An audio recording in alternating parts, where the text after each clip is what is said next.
Hello friends एक नूतन video को आपको स्वागत। ई वीडियो टाइम आलोचना करबा +3 सेकंड सेमेस्टर आपण मानकर हिस्ट्री ऑनर्स कोर पेपर 3 अथवा Indian history 2 paper second semester exam 2023 रे आसीथा प्रश्न पत्र रो उत्तर आमे ई वीडियो आलोचना करबा।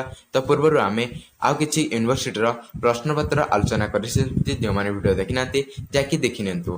तो ई वीडियो आमे आ एक यूनिवर्सिटी रो प्रश्न पत्र आलोचना करबा। तेणु वीडियो कोन जारे स्किप न करी आरंभ रो शेष पर्यंत देखंतु। तो डे न करी चलंतु आज वीडियो स्टार्ट करबा। History honours core paper 3 full mark होछि तो 80 मार्क एवं टाइम होछि 3 घंटा।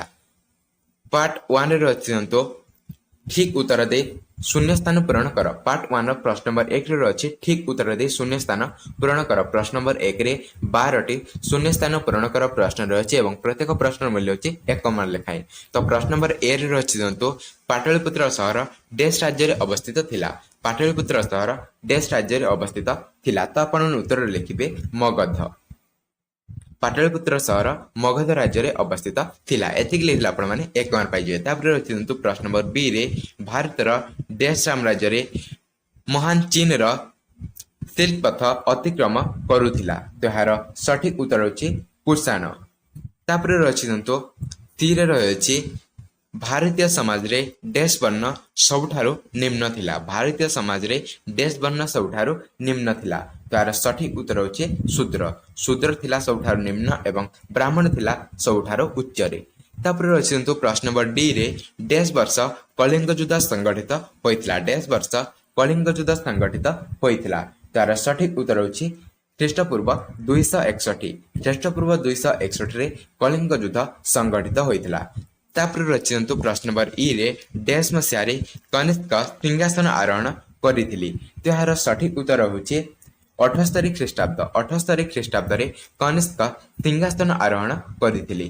तापर रचि प्रश्न नंबर एफ रे सातवाहन वंशर सर्वश्रेष्ठ शासक देश थिले। सातवाहन वंशर सर्वश्रेष्ठ शासक देश थिले। तार उत्तर होछि गौतमीपुत्र सातकर्णी।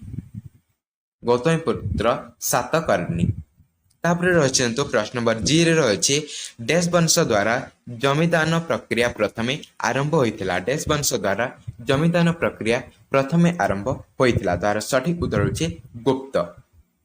तापर रचिंतु प्रश्न नंबर एच रे रहछि द्वितीय चंद्रगुप्त देश उपाधि धारण करथिले। द्वितीय चंद्रगुप्त देश उपाधि धारण करथिले। तार सठिक उत्तर होछि विक्रमादित्य।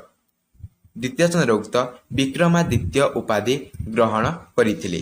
तापर रछि प्रश्न नंबर आई रे द्वितीय पुलकेशी देश वंश अंतर्भुक्त थिले। द्वितीय पुलकेशी देश वंश अंतर्भुक्त रहिथिले। तार सठिक उत्तर होछि चालुक्य। से चालुक्य वंश रे अंतर्भुक्त रहिथिले। तापर रछि प्रश्न नंबर जे रे रहछि महायान बौद्ध धर्म रे देश पूजित हेउथिले। महायान बौद्ध धर्म रे देश पूजित हेउथिले। तोहार सठिक उत्तर होछि गौतम बुद्ध। गौतम बुद्ध होछि यार सठिक उत्तर। तापर रछि देखंतु प्रश्न नंबर के रे महावीर वर्तमान देश ठारे शेष निश्वास त्याग करथिले। महावीर वर्तमान देश ठारे शेष निश्वास त्याग करथिले। तोहार सठिक उत्तर होछि पाबा। पाबा ठारे शेष निश्वास त्याग करिथिले। तापर रछि एल रे रछि सांची स्तूप देश जुगरे निर्मित होइथिला। सांची स्तूप देश जुगरे निर्मित होइथिला। तार सठिक उत्तर होछि मौर्य। सांची स्तूप मौर्य जुगरे निर्मित होइथिला। तो एतिक लिखिला आपण माने 12 मार्क पाइ जिवे। तापर रछि जंतो पार्ट 2 एथिर रछि प्रश्न नंबर 2 निम्नलिखित मध्यरु जे कोनसी 8टी रो उत्तर 2 किंबा 3टी वाक्य रे प्रदान कर। प्रत्येक प्रश्नर मूल्य होछि 2 मार्क लेखाए। तो 10टी प्रश्न रछि सेति मध्य आपण मानकु जे कोनसी 8टी रो उत्तर देबाको पड़िबो। तो प्रश्न नंबर ए रे रछि तो प्राचीन भारतर जे कोनसी 4टी वाणिज्यिक केंद्रर नाम लेख। प्राचीन भारतर जे कोनसी 4टी वाणिज्यिक केंद्रर नाम लेख। तो आपण माने उत्तर लिखिबे प्राचीन भारत रे सागल, सुनेत, पुष्पलावती, मथुरा, तापर होछि वैशाली, तापर अमरावती, तेर इत्यादि बड़ बड़ वाणिज्य केंद्र मान रहिथिला। तापर रहिछंतो वर्ण कहिले तुमे कोन बुझ। वर्ण कहिले तुमे कोन बुझ। तो आपण माने उत्तर रे लिखिबे वर्ण शब्दटी संस्कृत शब्द भूरु आसी अछि जहार अर्थ होछि रंग। हिंदू समाज 4 गोटी वर्ण रे विभाजित होइतिला यथा प्रथम होउछि ब्राह्मण वर्ण, प्रथम होउछि ब्राह्मण, तापर द्वितीय होउछि क्षत्रिय, तापर तृतीय होउछि दंतु, तृतीय होउछि वैश्य, तापरे चतुर्थ होउछि शूद्र। एहीपरि भाबरे चारोटी वर्ण रे विभाजित होइतला भारतीय समाज। एथिक लिखिला आप माने 2 मार्क पाइजिबे।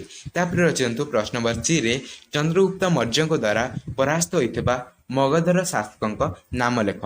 तो आपण माने उत्तर लिखिबे नंदवंशर शेष राजा थिले धननंद। से ख्रीष्टपूर्व 321 रे चंद्रगुप्त मौर्यଙ୍କ द्वारा परास्त होइथिले। तो नंदवंशर शेष राजा होचंती धननंद। धननंद ख्रीष्टपूर्व 321 रे से चंद्रगुप्त मौर्यଙ୍କ ठारो परास्त होइथिले। तापर अछि प्रश्न नंबर डी रे कुषाण मानकर राजधानी केउंठी थिला। तो आपण उत्तर लिखिबे कुषाण मानकर राजधानी थिला पुरुषपुर थिला कुषाण मानकर राजधानी। तापर अछि प्रश्न नंबर ई रे गुप्त काल रे क्यों माने जमीदान उपभोग करुथिले। गुप्त काल रे क्यों माने जमीदान उपभोग करुथिले। तो आपण उत्तर लिखिबे ब्राह्मण माने।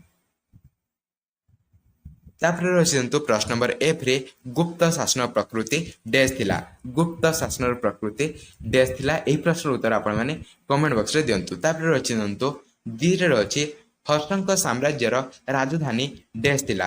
हर्षवर्धनଙ୍କ साम्राज्यर राजधानी डैश थिला। तो आपण माने उत्तर लिखिबे कन्नौज। हर्षंक साम्राज्य राजधानी थिला कन्नौज। तापर अछि प्रश्न नंबर एच रे क्यों मौर्य शासक हीनजान बौद्ध धर्मर पृष्ठपोषक थिले। क्यों मौर्य शासक हीनजान बौद्ध धर्मर पृष्ठपोषक थिले। तो आपण माने उत्तर लिखिबे अशोक। अशोक हेउछि यार सठिक उत्तर। तापर रहिचंतु आई रे रहछि जैन धर्मर त्रिरत्न कहिले कोन बुझ। जैन धर्मर त्रिरत्न कहिले कोन बुझ। तो आपण उत्तर लिखिबे सम्यक ज्ञान।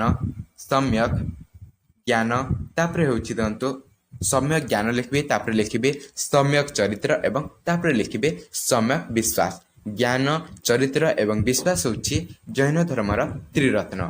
तापर रहिचंतु पार्ट 2 रा शेष प्रश्न अशोक स्तंभ संबंध रे लेख। अशोक स्तंभ संबंध रे लेख। तो एही प्रश्नटर उत्तर मध्ये आपण माने कमेंट बॉक्स रे देबे। तापर रहिचंतु पार्ट 3 बा भाग 3 एथरे अछि निम्नलिखित जे कोनसी 8टी रो उत्तर संक्षिप्त टिप्पणी 75 शब्द मध्य दियो। जेकोसी 8टी प्रश्न उत्तर आपण मानक 75 शब्द मध्य देवाक पड़िबो एवं प्रत्येक प्रश्न मूल्य होची 3 मार्क लेखाएं। 10टी प्रश्न रछि से मध्य आपण माने जेकोसी 8टी रो उत्तर देबे। तो प्रश्न नंबर ए रे रछि तो प्राचीन भारत रे जलसेचन। तापर रछि प्रश्न नंबर बी रे रछि श्रेणी ओ जाति मध्य प्रभेद। प्रश्न नंबर सी रे अछि पाटलिपुत्र म्युनिसिपल शासन। तापर अछि डी रे अछि प्रथम सातकर्णी। तापर अछि प्रश्न नंबर ई रे चोल शासन। प्रश्न नंबर एफ रे अछि गुप्त युग रे विवाह प्रथा। प्रश्न नंबर जी रे अछि गुप्त विचार व्यवस्था। तापर एच रे अछि वर्णाश्रम। आई रे अछि जैन तीर्थंकर। तापर अछि प्रश्न नंबर जे रे गुप्त युगर मंदिर संपर्क रे लेख। तापर अछि पार्ट 4 बा भाग 4 एथरे अछि प्रश्न समस्त प्रश्न उत्तर 500टी शब्द मध्य दियो। प्रश्न नंबर 4 रो ए रे अछि कृषि अर्थतंत्र संप्रसारण संबंध रे एक विवरणी लेख किंबा आपण माने नगर एवं वाणिज्यर सामंतराल अभिवृद्धिर समीक्षा मध्य करि पारिबे। एही दुइटर आपण जे कोनसी गोटेर उत्तर देबे। तापर अछि प्रश्न नंबर बी रे मौर्य शासकଙ୍କ शासन पद्धति आलोचना कर किंबा सातवाहन शासक मानक राजनीतिक कृतित्व वर्णना कर। तापर अछि प्रश्न नंबर सी रे कृषि अर्थनीति अभिवृद्धि रे जमीदानर भूमिका समीक्षा कर किंबा आपण माने हर्षवर्धनकर राजनीतिक कृतित्व उपरे मध्य आलोचना करि परिबे। एही दुइटी प्रश्न आपण माने जे कोनसे गोटे प्रश्न उत्तर देबे। तापर रहिचंतो प्रश्न नंबर डी रे हीनजान एवं महाजान बौद्ध धर्म रे थिबा प्रभेद गुडिक संक्षेप रे वर्णना कर। हीनजान एवं महाजान बौद्ध धर्म रे थिबा प्रभेद गुडिक संक्षेप रे वर्णना कर किंबा आपण माने लिखि परिबे मौर्य युग रे स्थापत्य कला समृद्धि आलोचना कर। मौर्य युग रे स्थापत्य कला समृद्धि आलोचना कर। तो एई दुइटी रो आपण जे कोनसी गोटे उत्तर मध्य करि परिबे। तो एई सो लॉन्ग क्वेश्चन गुडकर मूल्य होची 7 मार्क लिखाए। तो आपण जदि सठिक भाବରେ लिखिबे 7 मार्क पाइ जिवे। तो आथिला आपण मानकर प्रीवियस रा क्वेश्चन पर उत्तर आपण माने एही लॉन्ग क्वेश्चन एवं 3 मार्क विशिष्ट प्रश्न गुडकर उत्तर निजे कर देबे। तो वीडियो भल लागला वीडियो लाइक देबे एवं संगस्ती मानक अधिक और अधिक मात्रा रे शेयर करबे। तो नेक्स्ट वीडियो रे आमे ଆପଣଙ୍କର ସେକେଣ୍ଡ ସେମିଷ୍ଟର ଏକ୍ଜାମ 2024 ଆସୁଥିବା କିଛି ସିଲେକ୍ସନ 3 ମାର୍କ ବିଶିଷ୍ଟ ପ୍ରଶ୍ନର ଉତ୍ତର ଆଲୋଚନା କରିବା। ତେଣୁକରି ଭିଡ଼ିଓର ନୋଟିଫିକେସନ ପାଇବା ପାଇଁ ଚ୍ୟାନେଲକୁ ପ୍ରଥମ କରିଥିଲେ ସବସ୍କ୍ରାଇବ କରି ଅଲ୍ ନୋଟିଫିକେସନ ବେଲକୁ ଅନ୍ କରିଥାନ୍ତୁ, ଯାହାଫଳରେ କି ଆପଣମାନେ ପ୍ରତ୍ୟେକ ଭିଡ଼ିଓ ନୋଟିଫିକେସନ ସର୍ବପ୍ରଥମେ ପାଇପାରିବେ। ତ ଦେଖା ହେବା ଆଉ ଏକ ନୂତନ ଭିଡ଼ିଓରେ, ସେ ପର୍ଯ୍ୟନ୍ତ ଜୟ ଜଗନ୍ନାଥ।